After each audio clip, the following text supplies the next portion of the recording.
ভারতীয় জাল নথি তৈরি করে বাংলাদেশি নাগরিককে দেওয়ার অভিযোগে এক ভারতীয় দালালকে গ্রেফতার করেছে দক্ষিণ দিনাজপুরের পুলিশ।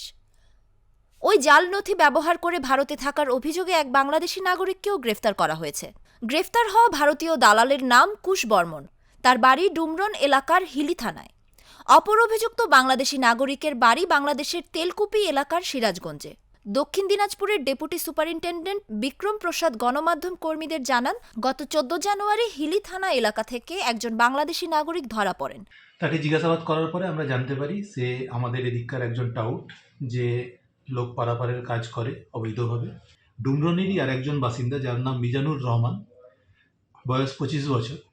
সে মূলত তার একটা কম্পিউটারের দোকান আছে এবং সেই কম্পিউটারের দোকানে এই কুশের মাধ্যমে যে বিডি ন্যাশনালরা এপারে আসে তাদের ছবিগুলো কালেক্ট করে এবং সেখান থেকে তাদের ফলস ডকুমেন্ট তৈরি করে। ডিএসপি বিক্রম প্রসাদ জানিয়েছেন, মিজানুর রহমানকেও গ্রেফতার করা হয়েছে এবং তার দোকানের যত যন্ত্রপাতি আছে সব বাজেয়াপ্ত করা হয়েছে। এই নেটওয়ার্কের সঙ্গে যুক্ত অন্যদের শনাক্ত করতে তদন্ত শুরু করেছে পুলিশ।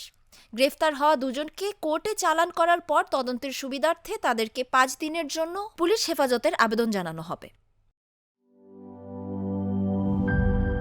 জীবনের সাথে চলে hi fi all time healthy life.